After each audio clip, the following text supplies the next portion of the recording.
अस्सलाम वालेकुम नाज़रीन, आप यूट्यूब चैनल शाकिर महमूद अवान देख रहे हैं। मैं इस वक्त इंसदाद दहशतगर्दी अदालत के बाहर मौजूद हूँ और यहाँ पर कुछ ही देर में आगा शेख सरवर और राय गुलाम अली को पेश किया जाएगा। दूसरी जानिब रात गए अडयाला जेल के बाहर पाकिस्तान तहरीक इंसाफ के रहनुमाओं, कारकुनान और इमरान खान की बहनों अलीमा खान, उज़मा खान और नौरीन खान की जानिब से तवील धरना दिया गया, जो कि रात 1 बजे तक जारी रहा। और अलामा राजा नासिर अब्बास को ये यकीन दहानी करवाई गई कि आइंदा मंगल को इमरान खान की फ़ैमिली की मुलाकात करवा दी जाएगी। इस यकीन दहानी पर अलीमा खान, उज़मा खान और नौरीन खान ने धरना ख़त्म करने का ऐलान किया और आज हयाताबाद कॉम्प्लेक्स में 26 नवंबर के हवाले से एक मरकज़ी तकरीब का अहतमाम किया गया है, जिसमें अलीमा खान शिरकत करेंगी, नौरीन खान होगी, उज़मा खान होगी और पाकिस्तान तहरीक इंसाफ की मरकज़ी लीडरशिप होगी। अलीमा खान ने अपने बयान में ये कहा कि जो मरकज़ी तकरीब हयाताबाद कॉम्प्लेक्स में मुनक्किद की जा रही है उसमें तमाम लोग शरीक हों। 26 नवंबर के शोहदा को खराज तहसीन पेश किया जाएगा और एक अहम ऐलान भी मुतवक्के है। 26 नवंबर के हवाले से पाकिस्तान तहरीक इंसाफ ने पहले से ऐलान कर रखा था कि 26 नवंबर को वो योम स्याह मनाएंगे और 26 नवंबर को डी चौक पर जो सानिया हुआ उसमें जो उनके कारकुनान जाँ बहक हुए, शहीद हुए, उनको खराज तहसीन पेश किया जाएगा। और गुज़िश्ता रात हमने ये देखा कि अनीस सत्ती जो 26 नवंबर को शहीद हुए थे, उनके 3 भाई धरने के अंदर मौजूद थे। ज़ख्मी लोग जो 26 नवंबर को ज़ख्मी हुए थे वो धरने के अंदर मौजूद थे। इसके साथ साथ वो लोग भी मौजूद थे जो 26 नवंबर को डी चौक पहुँचे थे। तो कल एक बड़ी तादाद जो है वो हमें अडयाला जेल के बाहर नज़र आई, एक यकजहती नज़र आई, एक जोश नज़र आया, एक वलवला नज़र आया। ये तहरीक या ये जोश या ये वलवला जो है वो पाकिस्तान तहरीक इंसाफ काफ़ी अरसे से चाह रही थी, मरकज़ी लीडरशिप चाह रही थी। लेकिन जिस तरह की सख्तियाँ की गई हैं, जिस तरह चारदीवारी का तकद्दुस पामाल किया गया और जिस तरह पाकिस्तान तहरीक इंसाफ के रहनुमाओं और कारकुनों के साथ रियासत का रवैया है, ये चीज़ मुमकिन नहीं हो पा रही थी। और ये रियासत ने ख़ुद ही मौका फ़राहम किया जब गुज़िश्ता पेशी पर अलीमा खान, उज़मा खान, नौरीन खान थी और नौरीन खान के साथ जो रवैया रखा गया और जिस तरह उन्हें घसीटा गया, जिस तरह उन्हें जो है उनकी तज़हीक की गई, उस पर जो है वो कारकुनान में और रहनुमाओं में गम गुस्सा था। और इस मरतबा जो लोग हैं वो बड़ी तादाद में मौजूद थे। तो पाकिस्तान तहरीक इंसाफ का ये कहना है कि एक मुलाकात जो कि किसी भी कैदी का बुनियादी हक़ है और ये बड़ी मामूली सी बात होती है, रियासत इसको भी तस्लीम करने के लिए तैयार नहीं है। तो आप ये अंदाज़ा लगाएं कि इमरान खान से कितने खौफज़दा हैं। एक मुलाकात जो है वो एक कैदी का बुनियादी हक़ होता है। एक आम कैदी भी जब पाबंद सलासल होता है तो उसका हफ्ते में एक दिन मुकर्रर होता है और उस दिन उसकी फ़ैमिली उससे मुलाकात करती है, उसके अज़ीज़ो क़रबा उससे मुलाकात करते हैं, उसके वकला उससे मुलाकात करते हैं। और इमरान खान जो हैं वो 1 माह से उनकी मुलाकात नहीं करवाई गई। ये कोई पहली मरतबा नहीं हो रहा है, इससे पहले भी मुतअद्दिद बार इस तरह हो चुका है। इससे पहले भी मुतअद्दिद बार इमरान खान को कैद तन्हाई में रखा जा चुका है। और अब ये बाज़गश सुनाई दे रही है कि इमरान खान को शायद अडयाला से मुंतकिल कर दिया गया या मुंतकिल करने की तैयारियाँ की जा रही हैं। दूसरी जानिब अलीमा खान ने कहा कि मुझे कहा गया कि जब तक फील्ड मार्शल का नोटिफिकेशन नहीं होता उस वक्त तक इमरान खान की मुलाकात नहीं करवाई जाएगी। फिर जो शौकत बसरा हैं उन्होंने कहा कि इमरान खान, हमें कहा गया है कि इमरान खान की मुलाकात दिसंबर के दूसरे हफ्ते में करवाई जाएगी, यानी अगले हफ्ते भी मुलाकात जो है वो नहीं होगी। बहरहाल कल का जो सियासी पावर शो था वो कामयाब था। तमाम लीडरशिप मौजूद थी, तमाम कारकुन मौजूद थे, तमाम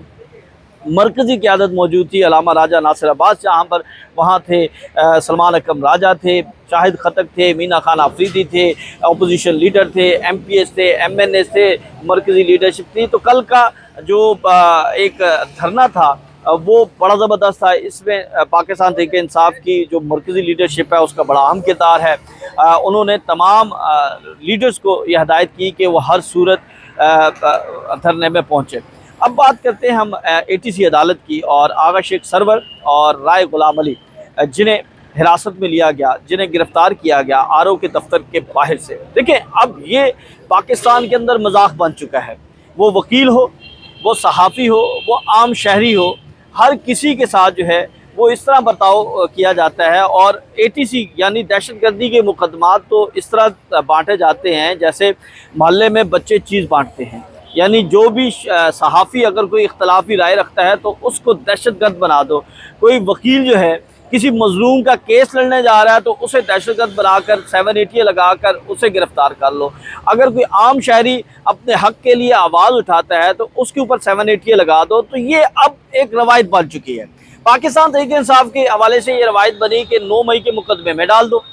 اور اب دوسری روایت جو بنی ہے وہ TLP کی بنی ہے کہ اگر کوئی باریش آدمی ہے، اگر کوئی مذہبی شخصیت ہے، اگر کوئی وہ شکل سے دیندار لگ رہا ہے اور اگر وہ آپ کی بات نہیں مان رہا تو اسے TLP میں ڈال دو۔ تو اس وقت قانون انصاف کا جس طرح تذہیب کی جا رہی ہے، جس طرح انصاف اور قانون کو پامال کیا جا رہا ہے، یہ پاکستان کی تاریخ کیا دنیا کی تاریخ میں نہیں ملتا کہ اس طرح آپ مقدمات کا اندراج کرتے ہیں۔ اب آغا شیخ سرور جو ہے وہ سوال کرتے ہیں اور ان کا سوال جو ہے وہ گراں گزرتا ہے، اور کل میری جب ان سے ملاقات ہوئی اور اس ملاقات کے اندر انہوں نے جو انکشافات کیے، جو انہوں نے مجھے بتایا کہ کس طرح انہیں گرفتار کیا گیا، کس طرح ان کی تصدیق کی گئی، کس طرح ان کا موبائل لیا گیا، کس طرح ان کے دونوں موٹر سائیکل جو ہیں وہ اس وقت تھانہ چوب کے اندر موجود ہیں، ان کی چیزیں تھانہ چوب کے اندر موجود ہیں، اور انہیں پھر 48 گھنٹے کے بعد جو ہے وہ مقدمے میں نامزد کیا گیا، ایک ایسا مقدمہ جس سے ان کا کوئی لینا دینا نہیں، یعنی اس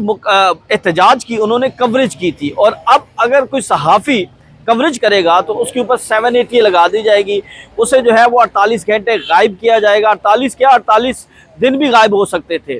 لیکن یہ بڑی مہربانی ہے، میں سمجھتا ہوں قانون نافذ کرنے والے اداروں کی، یہ مہربانی ہے ان SHO صاحبان کی کہ جنہوں نے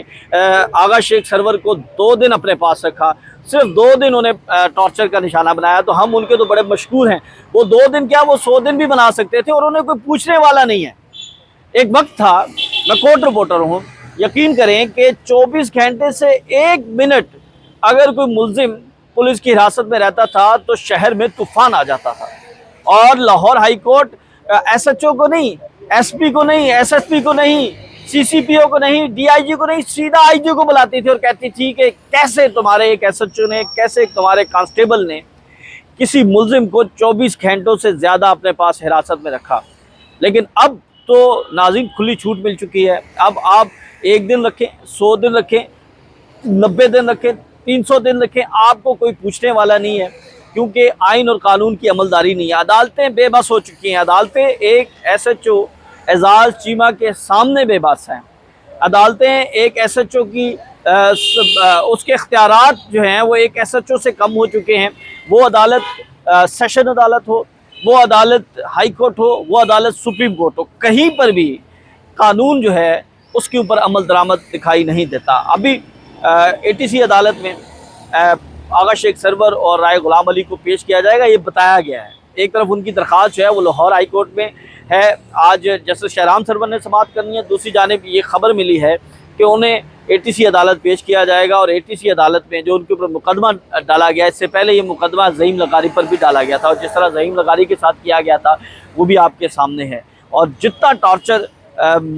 جس طرح آغا شیخ سرور اور رائے غلام علی کے ساتھ ہوا ہے، تو جب وہ رہا ہوں گے تو وہ آپ کو خود بتائیں گے کہ کس طرح بربریت کی گئی، کس طرح جبر کیا گیا، کس طرح ظلم کیا گیا، اور بار بار یہ کہا گیا کہ تمہیں سبق سکھایا تھا لیکن تم سبق سیکھنے کے لیے تیار نہیں ہو، تم سوال کرتے ہو تو ہم تمہیں جواب دیتے ہیں، بولو کیا سوال کرنا ہے، اور اس طرح ٹارچر کیا گیا۔ ابھی کچھ دیر کے بعد ان کی سماعت ہوگی تو ہم آپ کو اس سماعت کا احوال بھی بتائیں گے، اور آج جو مرکزی تقریب ہے پشاور کے اندر اس کا احوال بھی ہمیں بتائیں گے۔ ہمیں اجازت دیں، اللہ حافظ۔